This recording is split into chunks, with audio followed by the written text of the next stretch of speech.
할렐루야. 오늘도 거룩한 주일 예배 가운데 주시는 우리 하나님의 은혜가 여러분 가운데 충만하시길 간절히 축복합니다. 오늘 함께 나눌 말씀은 이제 은혜의 자리 중에 배단입니다.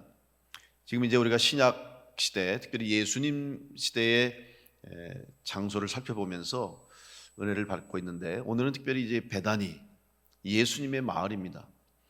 예수님께서 이 땅에 오셔서 공생의 삶을 살아가실 때 인간적으로 참 많이 외로우셨습니다. 왜냐하면 예수님이 메시아임을 사람들이 인정하지 않았고 또 깨닫지도 못했습니다. 심지어 예수님을 잘 따르고 예수님과 함께 그 길을 가겠다는 제자들조차도 예수님의 그 십자가의 길을 온전하게 이해하지 못했습니다. 그래서 늘 주님은 마음을 함께 할 수 있는 사람도 없었고, 또 주님이 외롭게 쓸쓸하게 그 길을 가시는 과정 속에는 많은 어려움이 있었기 때문에 인간적으로 참 많이 힘들고 어려운 시간들을 보내셨습니다. 그래서 예수님이 하신 말씀 중에 여우도 굴이 있고 공중의 새도 집이 있을 때 인자는 머리를 곳이 없다, 이렇게 말씀하시면서 인간적인 외로움을 말씀해 주셨습니다. 왜냐하면 예수님이 이 땅에 바로 육신의 몸을 입고 오셨기 때문입니다. 그 이유는 우리들의 죄를 대속해 주시기 위해서, 그래서 철저하게 인간이 되셔서 오셔서 십자가에 달려 죽으심으로 우리들이 당해야 할 죄의 대가, 우리들이 당해야 할 십자가의 고통과 고난을 주님이 대신 져주시고 십자가에서 죽으시기 위해서 인간의 몸을 입고 오신 겁니다. 그러다 보니 주님이 이 땅에서 살아가신 메시아로서의, 그리스도로서의 공생애의 3년여의 시간은 참 인간적인 많은 아픔과 또 힘듦이 있는 시간이었습니다. 그래서 우리는 십자가의 길을 고통의 길이라고 이야기합니다.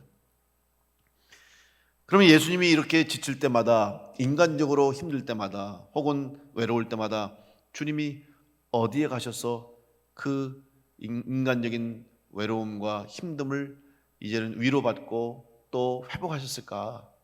그 장소가 어디일까를 한번 생각해 볼 수 있습니다.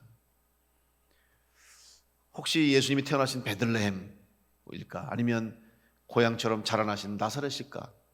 아니면 성전이 있는, 하나님의 전이 있는, 예배하는 곳이 있는 예루살렘일까?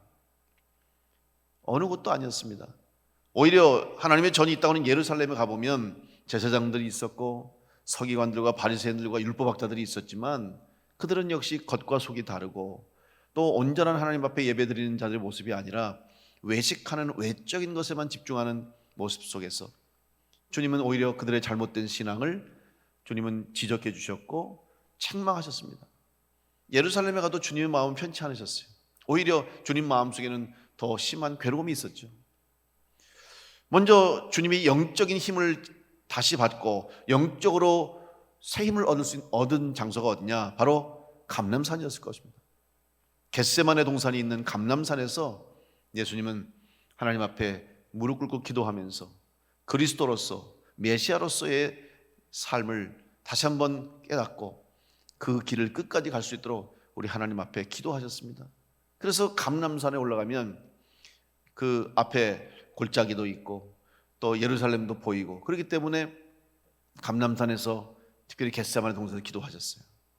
그런데 육신적인 힘을 얻은 곳은 어딜까? 저는 그것을 바로 배단이라고 말하고 싶습니다. 그럼 배단이라고 하는 것은 어떤 곳이냐?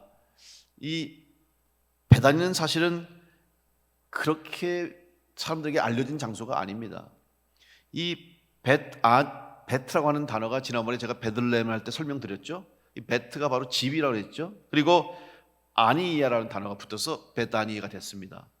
그럼 이 베단이라고 하는 지명의 이름은 뭐냐 하면 가난한 자의 집, 혹은 번뇌하는, 고민하는 사람들의 집, 또 다른 의미로는 덜 익은 무화과의 집, 이런 뜻을 가지고 있는 것이 바로 베단입니다.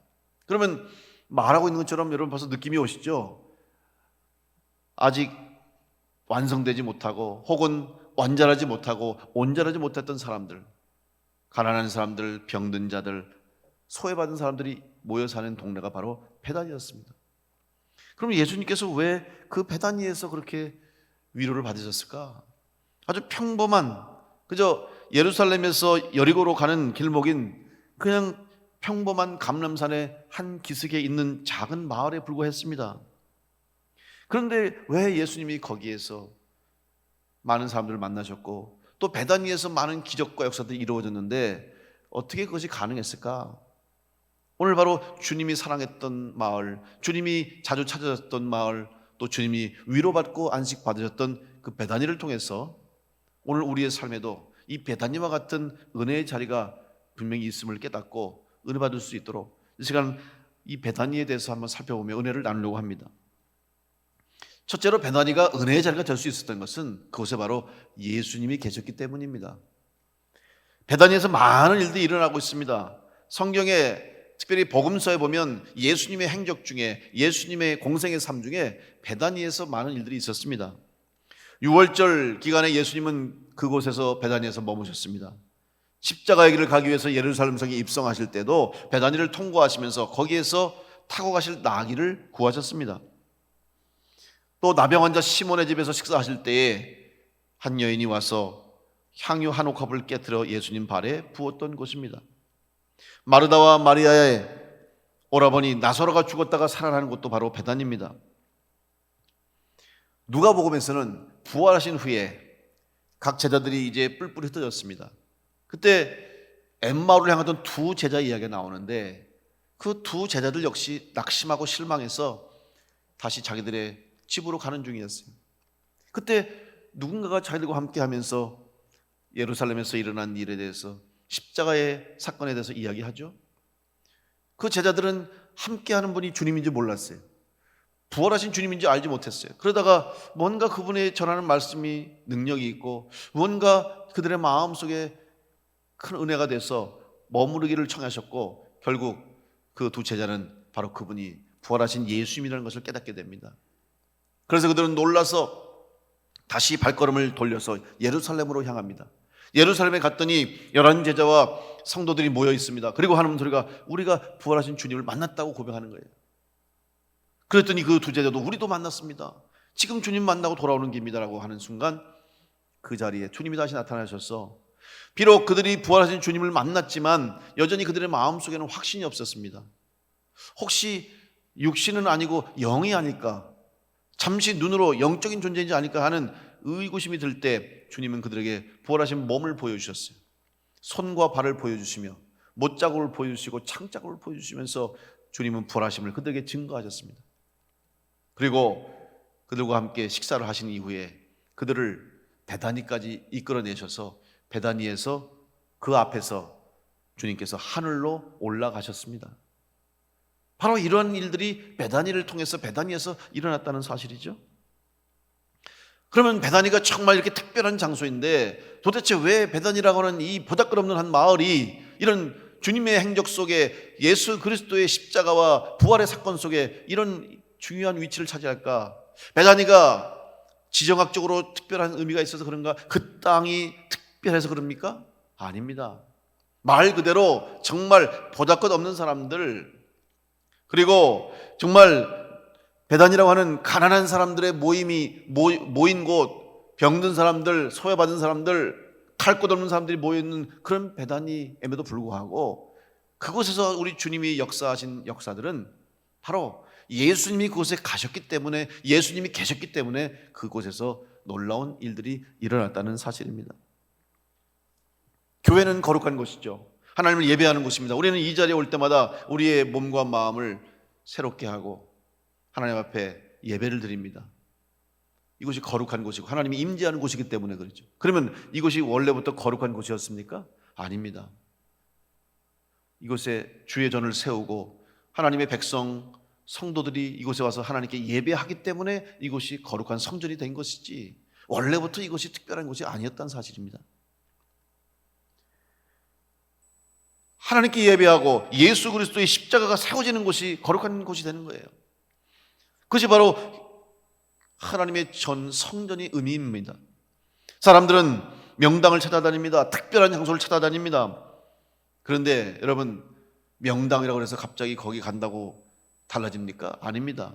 아무리 좋은 장소라도, 아무리 특별한 장소라고 해도 나쁜 사람이 가면 나쁜 장소가 되고 좋은 사람이 가면 좋은 장소가 되는 것처럼, 세상의 관점과 세상의 판단에 의해서가 아니라 주님이 거기 계시느냐, 하나님이 임재하시느냐, 이것이 중요한 것이지, 외적인 환경, 그 땅이 어떤 땅이고 그곳에 어떤 의미가 있고 이것이 중요한 것이 아니라 그 자리에 주님이 계시느냐, 그 자리에 하나님이 계시느냐, 이것이 바로 그 자리를 특별하게 만드는 이유가 되는 것입니다. 베다니는 보잘것없는 자리였습니다. 베다니인 사람들은 정말 세상 가운데서도 세상 사람들이 볼 때에도 관심의 대상이 되지 않았던 사람임에도 불구하고 베다니에서 놀라운 하나님의 구원의 역사가 예수님을 통해서 일어날 수 있었던 것은 바로 우리 주님께서 그 자리에 계셨기 때문인 줄로 믿습니다. 마찬가지로 오늘 여러분의 심령, 여러분의 삶 가운데도 주님이 함께 하실 때 여러분의 삶, 여러분의 가정, 여러분이 하는 곳, 또 여러분이 가시는 곳이 은혜의 자리가 될 줄로 믿습니다. 모세가 하나님 부름 받을 때에도 호렙산, 그가 늘 양을 치러 다니던, 양을 데리고 왔다 갔다 하던 곳이에요. 평범한 곳이에요. 그러나 그곳에서 하나님을 만나니까, 하나님이 그 자리에 임재하시니까 그 땅이 거룩한 땅이 되었습니다. 출애굽기 3장 4절로 5절 말씀에 여호와께서 그가 보려고 돌이켜 오는 것을 보신지라 하나님이 떨기나무 가운데서 그를 불러 이르시되 모세야 모세야 하시매 그가 이르되 내가 여기 있나이다. 하나님이 이르시되 이리로 가까이 오지 말라. 내가 선 곳은 거룩한 땅이니 내 발에서 신을 벗으라. 조금 전까지만 해도 모세는 그 자리에서 늘 양을 치듯이 왔다 갔다 하는 장소였는데 그곳에서 하나님이 임재하시니까, 그 자리에 하나님이 찾아오시니까 그 땅이 거룩한 땅이 되었던 것입니다. 모든 유대인들이 부정하다고 생각했던 사마리아 땅이 있습니다. 혈통적으로 유대인의 혈통이 아닌 이방인의 혈통이 들어가 있기 때문에 그 땅에, 그 사마리아 사람들을 향해서 부정하다고 여기는 거예요. 그런데 그 부정한 땅, 버림받은 땅, 멸시 천대받는 사람들이 있는 곳에 예수님이 들어가시니까 그곳에서 놀라운 복음의 역사가 시작이 됩니다. 수가성의 한 여인이 삶의 목적과 의미를 잃은 채 사람들의 눈을 피하고 시선을 피해서 뜨거운 태양빛이 내리는 한낮에 아무도 찾아오지 않는, 아무도 사람들이 움직이지 않는 그 시간을 일부러 택해서 우물가에 물을 기르러 왔을 때 그때 예수님을 만났습니다. 놀라죠? 어떻게 유대인이 이 땅에 들어왔느냐, 어떻게 유대인이 이방 여인과 말을 하느냐, 세상의 기준과 관점으로는 이해할 수 없습니다. 그러나 그곳에 주님이 오셔서 부정한 땅, 부정한 사람들을 주님이 만나주실 때 부정한 것이 사라지고 거룩해지고 하나님의 구원의 역사, 복음의 역사가 그 사마리아 땅 수가성 여인에게 일어나게 된 줄로 믿습니다. 왜 그랬습니까? 예수님이 그 자리에 계셨기 때문에 가능한 것입니다. 예수님이 그 자리에 계실 때에 구원의 역사가 일어난 것이죠. 요한복음 4장 28절로 30절 말씀에 여자가 물동이를 버려두고 동네로 들어가서 사람들에게 이르되 내가 행한 모든 일을 와서 보라. 이는 그리스도가 아니냐 하니 그들이 동네에서 나와 예수께로 오더라. 여러분, 예수님이 사마리아에 들어가셨더니 그 땅이 변해서 복음이 전해졌고 복음을 듣는 사람이 생겨나므로 구원의 역사가 나타나게 됐다는 사실이죠. 예수님이 가시기 전에는 아무 일도 없었습니다. 아니, 오히려 절망으로 가득 찼어요. 그런데 예수님이 가시니 절망이 사라지고 소망이 되고 의미 없이 목적 없이 살아가는 인생 가운데 목적을 발견해야 되는 역사가 나타나게 된 것입니다. 오늘 여러분은 주님과 함께, 아니 지금 주님이 여러분의 삶의 자리에 계십니까? 주님이 여러분과 함께 하시고 여러분의 가정에, 여러분의 일터에, 여러분의 삶의 한가운데 주님이 함께 하시면 그 자리가 거룩한 자리요 은혜의 자리가 될 줄로 믿습니다. 우리는 그래서 늘 주님을 우리의 삶에 모셔야 되는 것입니다. 두 번째 베다니는 어떤 자리였냐? 바로 예수님을 사랑했던 사람들이 있는 자리였고 또 예수님이 사랑했던 사람들이 있는 곳이 바로 베다니였습니다. 예수님의 사랑이 나타난 자리가 바로 베다니였습니다. 특별히 마르다와 마리아라고 하는 그 자매는 누구보다도 예수님을 사랑했습니다. 인간적인 사랑이 아닙니다. 자기들의 인생을 구원해 주신 예수님, 보잘것없는 인생, 삶에 아무 희망도 없이 살아가는 자기들의 인생 가운데 주님이 찾아오셔서 희망을 주셨고 새 생명을 주셨고 이 땅에서 살다가 그냥 끝나버린 인생이 아니라 천국 백성 되게 하시고 영원한 생명을 주셨다는 것을 그들이 깨닫고 믿고 감사해서 감격해서 주님을 사랑했습니다. 메시아로서의 그리스도에 대한 신앙의 고백으로 주님을 사랑했습니다. 그래서 마리아는 자기의 모든 전 재산을 들여서 모은 향유를 아낌없이 깨서 주님 발 아래 부었습니다. 전혀 아깝지 않습니다. 왜냐하면 이것이 바로 주님께서 자기에게 새 생명을 주신 것에 대한 감사의 표현이기 때문에 그 무엇과도 바꿀 수 없는 그 은혜를 받았기 때문에 그 여인은 그렇게 주님 앞에 옥합을 깼던 것입니다. 이것이 성도의 신앙입니다. 하나님의 영광을 위해서 주님의 핏값으로 세우신 교회를 위해서 성도들이 희생하고 헌신하고 충성할 수 있는 이유가 바로 예수님의 사랑을 깨닫는 순간에 우리는 성도로서 하나님 앞에 온전하게 헌신할 수가 있는 것입니다. 주님을 사랑하기 때문이에요. 우리 성도들 다 주님을 사랑합니다. 교회를 어느 교회든지 그 교회를 세운 곳에는 교회가 세워지기 위해서는 반드시 성도들의 헌신이 있어요. 우리 교회도 그랬고 이 땅의 모든 교회도 주님의 교회가 세워지는 곳에는 반드시 성도의 희생과 사랑이 있는데 그 사랑이 바로 주님께 대한 사랑입니다. 오늘 마리아와 마르다 그 사랑, 주님의 사랑 때문에 그곳에서 놀라운 아름다운 역사와 기적들이 있었습니다. 그런데 그런 마르다와 마리아의 사랑은 자기들 스스로 먼저 시작한 것이 아닙니다. 이전에 먼저 예수님께서 그들을 사랑하셨습니다. 오늘 본문인 요한복음 11장 5절 말씀에 보면 예수께서 본래 마르다와 그 동생과 나사로를 사랑하시더니 라고 말씀하고 있습니다. 여기서 본래라고 하는 단어는 뭐냐면 이미 예수님이 마르다와 마리아를 사랑하셨다는 거예요. 마르다와 마리아가 주님을 사랑하시기 전에 이미 하나님의 사랑이 예수님을 통해서 그들에게 임한 것이죠. 그러니 그들은 그 사랑을 받고 깨닫고 주님을 사랑하기 시작한 거예요. 따라서 베다니를 사랑하셨던 주님의 마음, 또 베다니에 있는 영혼들을 사랑하셨던 주님의 마음이 있기 때문에 그곳에서 아름다운 역사가 일어나는 것입니다. 주님이 그것을 자주 찾으신 이유가 있어요. 주님 베다니를 자주 찾으셨는데 그 이유가 뭡니까? 거기에 사랑하는 사람들이 있었기 때문에 찾으신 거예요. 마르다와 마리아 가정을 비롯한 사랑하는 영혼들이 있었기 때문에 주님은 베다니를 찾으셨어요. 여러분, 누군가 사랑하는 사람이 있으면 우리는 그곳을 찾습니다. 그곳이 어느 곳이든지 사람은 찾아요. 여러분 자녀들이 어디에 있든지 여러분 그곳을 가죠.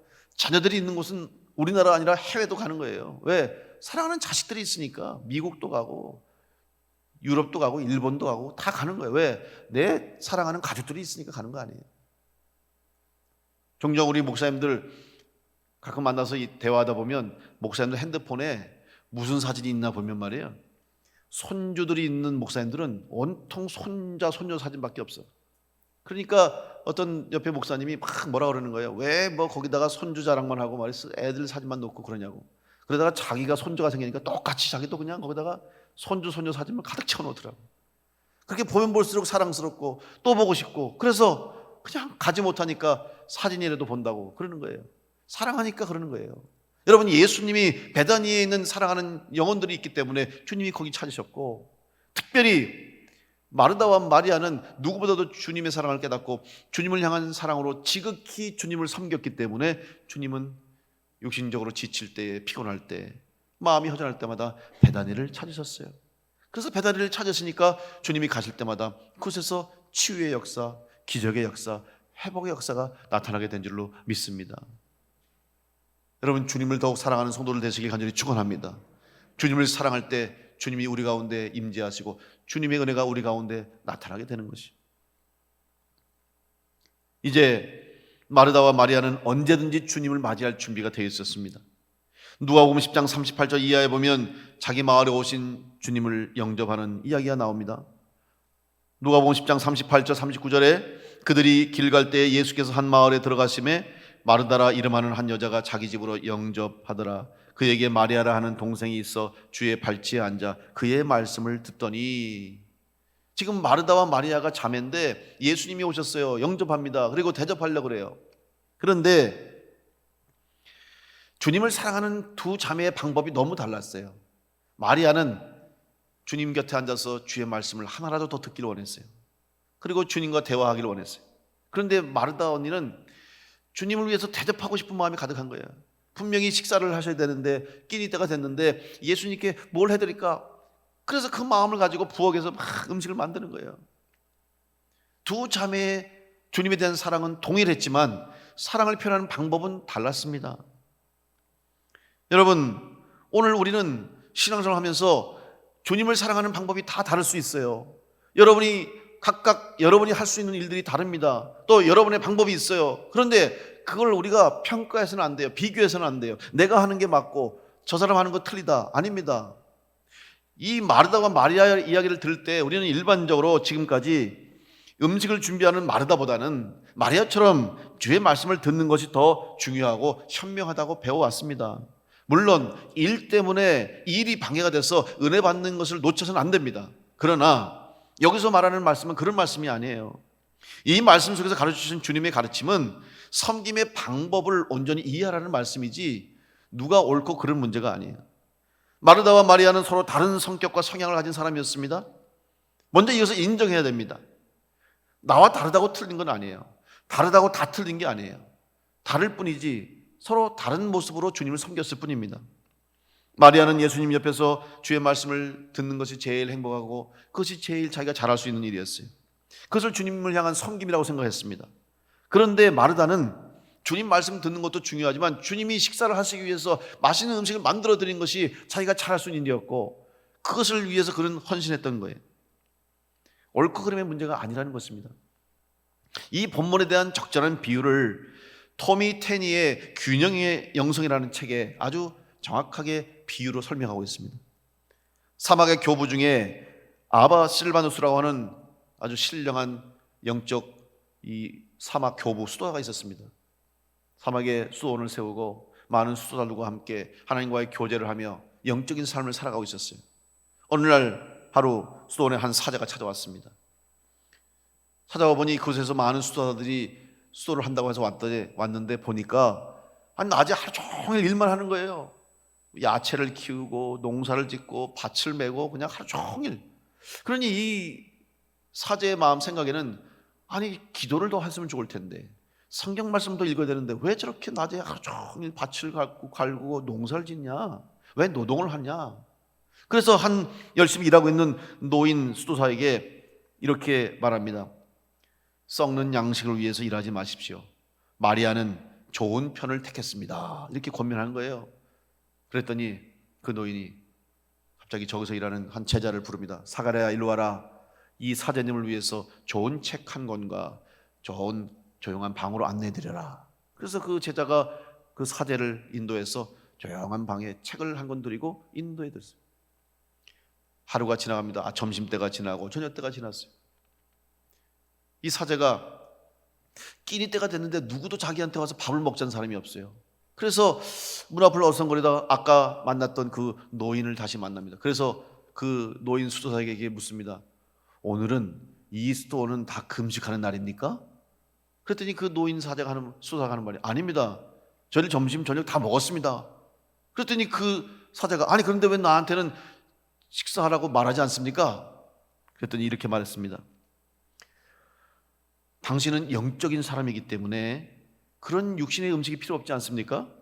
우리는 육적이라서 먹기를 원하고 또 먹어야 하나님의 사제로서 일할 수 있기 때문에 하루 종일 일했던 겁니다.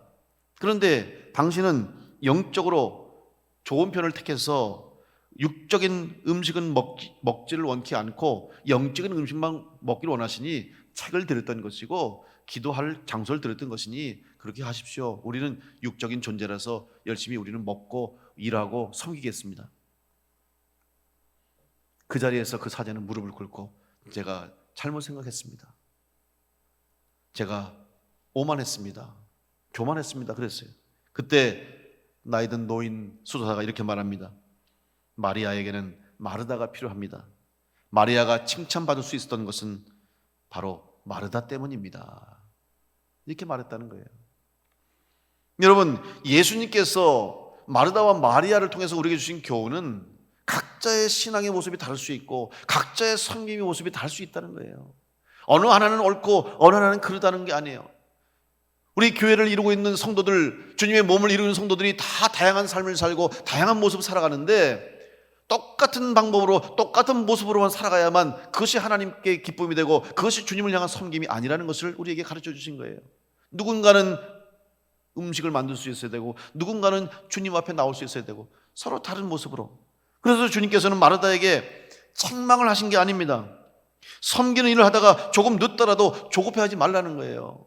마르다가 막 조급해하니까 예수님께 와서 얘기하는 거예요. 왜 저는 지금 주님을 대접하기 위해서 음식을 만드는데 마리아만 여기 앉아서 얘기하고 있습니까? 마리아가 와서 나에게 좀 일을 도와주면 제가 일을 빨리 마칠 수 있고 나도 주님과 함께 얘기할 수 있는데 조바심이 난 거죠. 그때 주님께서 하신 말씀은 걱정하지 말아라. 너는 음식을 만드는 일 그리고 부엌에서 네가 하는 일이 바로 나를 섬기는 일이야. 그러니 너는 거기서 나를 위해서 기쁨으로 섬겨. 그리고 와서 내 말을 들어도 늦지 않다. 마리아는 마리아가 한 일을 한 것이고 너는 내 일을 한 것뿐이다. 조급해하지 말고 염려하지 말고 근심하지 말아라. 만약에 그 일을 하면서 염려하고 근심한다면 그 일을 하지 않는 게 낫지 않겠냐. 이 말씀을 하시면서 서로 다른 신앙과 서로 다른 섬김의 모습이 다르지만 조화를 이루고 균형을 이룰 때 둘 다 주님을 사랑하는 섬김이 된다고 하는 것을 가르쳐 주신 것입니다.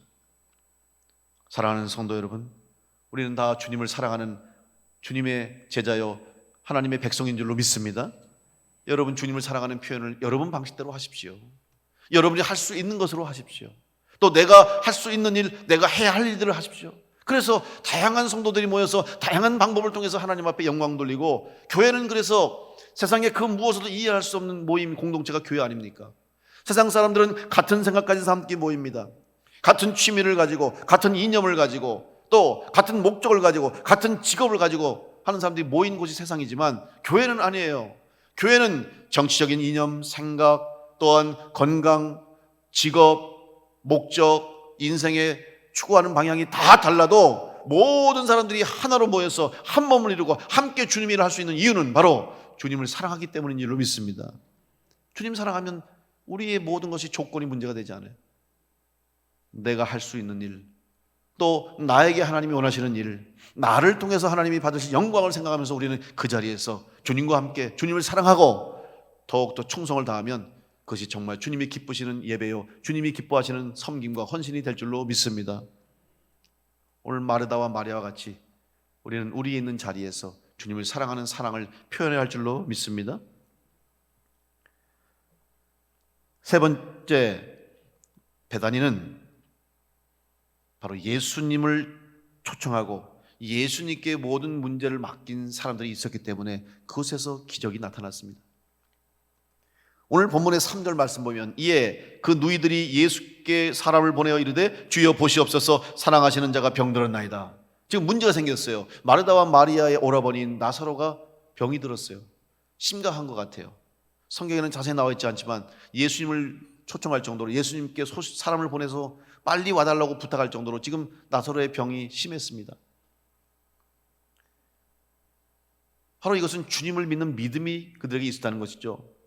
주님이 오시면 우리 병든 오라버니가 나을 수 있을 것 같습니다. 주님을 초청하는 그들의 믿음이 있었어요. 여러분 오늘 우리들의 삶에도 이런 믿음이 필요합니다. 여러분은 어떤 문제가 생기고 어떤 어려운 일이 생길 때 여러분은 어떻게 그 일을 처리하십니까? 또 어떻게 그 일을 진행하십니까? 가장 먼저 우리가 하는 일은 이 문제를 해결해 줄 수 있는 사람을 찾아가는 거예요. 몸이 아프면 내 병을 고칠 의사를 찾아가듯이 이 문제를 해결할 수 있는 사람, 그 사람은 바로 능력 있는 사람이죠. 그 문제를 풀 수 있는 힘이 있는 사람을 찾아가는 거예요. 그래서 그 사람에게 부탁하고 이런 사람 저런 사람 이 방법 저 방법을 통해서 우리는 문제를 풀어나가려고 하죠. 그런데 우리는 주님을 믿는다고 말하면서 하나님을 믿는 하나님의 백성이라고 고백하면서 왜 하나님을 먼저 찾지 않고 왜 주님을 먼저 찾지 않습니까? 입으로는 하나님을 고백하잖아요. 전능하신 하나님, 능치 못함이 없으신 하나님을 고백하면서도 어떤 일만 생기면 누굴 찾아갈까? 누구에게 부탁할까를 먼저 생각하지 않습니까? 그리고 이 방법 저 방법 이렇게 저렇게 해보다가 하다 안 되면 그제서야 하나님 앞에 나와 하나님 살려주세요. 그제서야 주님 앞에 나와서 주님 해결해 주세요.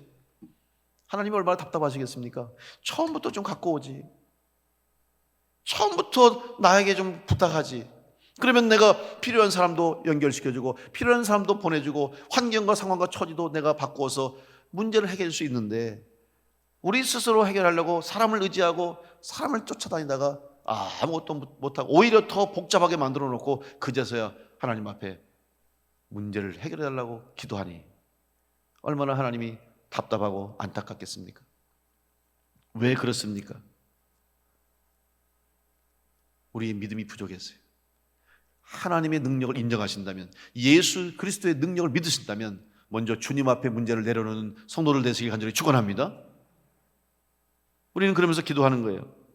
이것이 응답되기를 기도하는 거예요. 우리의 기도가 우리가 바라고 원하는 일들이 이루어지길 기도하지 않습니까? 그런데 여러분, 그 응답을 여러분 뭐라고 생각하십니까?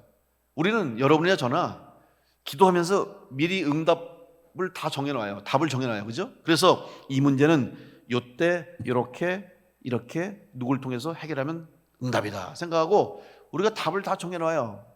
그리고 기도하면서 그렇게 되기를 원해요. 그렇게 되면 할렐루야 응답받았다고 하고, 그렇게 안 되면 응답 안 받았다고 생각하는 거죠. 그럼 이것처럼 어리석은 일이 어디 있습니까? 왜?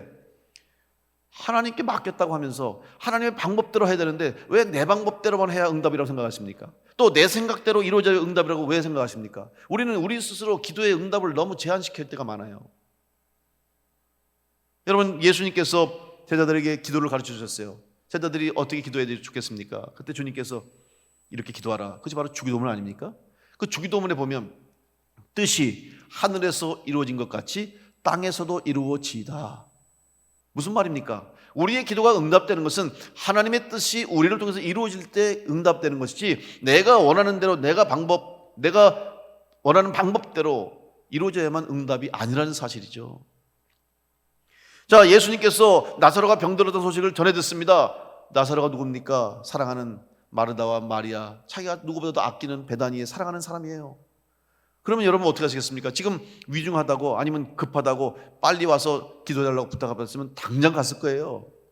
그런데 성경에 보면 예수님이 이틀을 더 머무르셨다, 이틀을 더 가지 않으셨어요. 지체하셨어요. 지금 1시가 급한데, 1분 1초가 아까운데 이틀씩 주님이 왜 지체하셨을까? 이해가 되지 않아요. 아니나 다를까 이틀 뒤에 가셨습니다. 이미 나사로가 죽었어요. 그랬더니 마르다가 얼른 뛰어나오더니 예수님한테, 예수님이 일찍 오셨으면 우리 오라버니가 살 수 있는데, 이게 마르다가 성격이 이렇게 활달한 거예요. 마리아는 저 방 안에서 나오지도 않고. 그랬더니 예수님이 하신 말씀이 뭐예요? 요한복음 11장 4절에 예수께서 들으시고 이르시되 이 병은 죽을 병이 아니라 하나님의 영광을 위하며 하나님의 아들이 이로 말미암아 영광을 받게 하려 하심이라. 무슨 말입니까? 하나님의 뜻이 있다는 거예요. 그래서 이 일을 통해서 너희 오라버니가 죽은 걸 통해서 하나님의 영광을 드러나고 내가 메시아로서의 하나님의 뜻을 이루는 것이다. 못 알아들었어요, 마르다가. 그러면서 하는 말이, 고백합니다. 마르다는 이미 자기 오라버니가 세상을 떠났지만 믿음이 좋았어요. 그것까지도 그는 인정했어요. 요한복음 11장 22절에 그러나 나는 이제라도 주께서 무엇이든지 하나님께 구하시는 것을 하나님이 주실 줄을 아나이다. 이 말은 주님, 이제라도 주님 말씀하시면 죽은 오라버니가 살아납니다, 이 말이 아니었어요. 이미 그는 포기하고, 그러나 하나님의 부름을 받은 오라버니조차도 하나님 뜻이 계시기에 그럴 줄 알고 저는 믿겠습니다, 이런 믿음을 보여준 거예요. 그랬더니 예수님이 뭐라고 하셨습니까? 오늘 네 오라버니가 다시 살아날 것이다, 이렇게 얘기하는 거예요. 네 오라버니가 다시 살아난다. 그랬더니 하는 말이, 마르다가 네, 맞습니다. 마지막 종말의 때에는 다시 살아나겠죠. 부활할 때 살아나겠죠. 그러니까 지금 살아나는 게 아니라 언젠가는 하나님의 백성 성도들이 다시 부활할 때, 그때 우리 오라버니도 부활하겠죠, 이 얘기를 한 거예요. 그러니까 지금 이 마르다의 생각은, 지금 오라버니가 죽었는데, 더군다나 죽어서 며칠 지나서 냄새가 나는데 우리 오라버니가 살 수가 없겠지. 그러나 그것까지도 하나님의 계획이 있으니 믿겠습니다, 이런 고백이에요. 그런데 예수님은 아니에요. 지금 당장 살리겠다는 거죠. 그걸 마르다는 못 알아들은 거예요. 왜? 마리아의 생각과 마리아의 해답과 마리아의 응답과 예수님이 생각하고 계신 응답이 다르기 때문에 이해할 수 없는 거죠. 결국 나사로야 나사로야 나오라 불렀을 때 그 지하의 무덤에서 나사로가 칭칭 그 세마포로 시신을 감쌌던 옷을 두루 그냥 걸치면서 나와가지고 걸어 나오는 거예요. 사람들이 놀라죠. 냄새가 날 정도로 지금 죽은 지 며칠 된 그 나사로가 살아나오니 놀라운 역사가 일어나는 거예요. 그러면서 주님이 이 나사로가 부활한 것처럼 나도 죽은 이후에 부활할 것이고 하나님이 모든 성도들이 다 부활할 것을 그들 보여주신 것입니다. 주님은 그 하나님의 뜻과 계획을 이루시기 위해서 나사로를 하나님이 쓰신 거예요. 그런데 마르다와 마리아 입장에서는 그걸 이해할 수 없었고 그저 우리 병든 오라버니가 병 고쳤으면 좋겠고 죽지 않았으면 좋겠고 살아있을 때 빨리 주님이 오셔서 기도해 주셔서 병이 나았으면 좋겠다는 거기에만 응답을 받았다고 그것이 바로 응답이라고 생각하고 기도하고 간구했지만 하나님의 뜻은 다른 곳에 있었다는 사실이죠. 오늘 여러분이 지금 기도하는 기도의 제목, 여러분이 간구하는 소원, 바라고 원하는 일들이 많지만 여러분 해답은 하나님께 있는 줄로 믿습니다. 응답은 하나님이 주실 줄로 믿습니다. 여러분의 생각이 응답이라고 착각하지 마십시오. 여러분이 생각하고 있는 것만이 기도의 응답이라고 오해하지 마십시오. 하나님의 방법대로 하나님이 역사하시고 하나님이 이루어 주실 줄로 믿습니다. 우리는 그저 하나님 앞에 믿음으로 고백하며 하나님의 뜻대로 이루어 주옵소서. 여러분 주기도문을 그냥 아무 생각 없이 의미 없이 그냥 암송하는 게 중요한 게 아니라 그 한 구절 한 구절이 얼마나 큰 의미가 있는지를 우리가 생각해야 돼요. 내 뜻이 아닌 내 생각이 아닌 하나님의 뜻대로 이루어주시고 하나님의 방법대로 이루어주시기를 기도할 때 여러분 가운데 놀라운 응답의 역사가 있게 된 줄로 믿습니다. 아니 이미 있는 줄로 믿습니다. 우리가 응답받은 줄도 모른 채 사는 게 얼마나 많은지 몰라요. 왜? 내 생각대로만 돼야만 응답이라고 생각하는 잘못된 신앙적인 착각 때문에 우리는 응답해 주시는 하나님께 감사하지도 못하고 이루어 주신 하나님에 대해서도 감사하지 못하고 살 때가 얼마나 많습니까? 오늘 베다니에 사는 마르다와 마리아를 비롯한 많은 사람들이 그곳에서 놀라운 하나님의 은혜, 주님의 은혜를 경험할 수 있었던 것은 바로 주님을 초청하고 문제 있을 때마다 문제를 다 주님께 맡겼기 때문에 주님이 그곳에서 구원의 역사, 새 생명의 역사, 기적의 역사를 이루어 주신 줄로 믿습니다. 지금 여러분이 계신 곳이 은혜의 자리가 될 줄로 믿습니다. 주님을 모십시오. 주님을 여러분 자리로 초청하십시오. 주님이 여러분 가시는 곳마다 함께 하시길 원하시고 주님과 동행하는 성도가 되시길 간절히 축복합니다. 그리고 그 누구보다도 주님을 사랑하는 성도가 되어서 내가 할 수 있는 최선을 다해서 내가 할 수 있는 모든 일들을 통해서 주님을 사랑하고 섬기고 충성할 때 여러분의 삶의 자리가 베다니아와 같이 불가능이 가능해지고 희망 없는 곳에서 소망을 발견할 수 있고 눈물의 자리가 기쁨의 자리로 변화되는 역사가 있게 될 줄로 믿습니다. 바로 베다니아 같은 은혜의 자리가 여러분의 가정과 여러분의 직장과 사업과 일터 또 여러분의 가정과 가족들, 자녀들을 통해서 이루어질 줄 믿고 더욱더 주님을 사랑하시고 주님을 모시고 살아가는 복된 성도로 승리하시기를 간절히 축원합니다. 기도하겠습니다.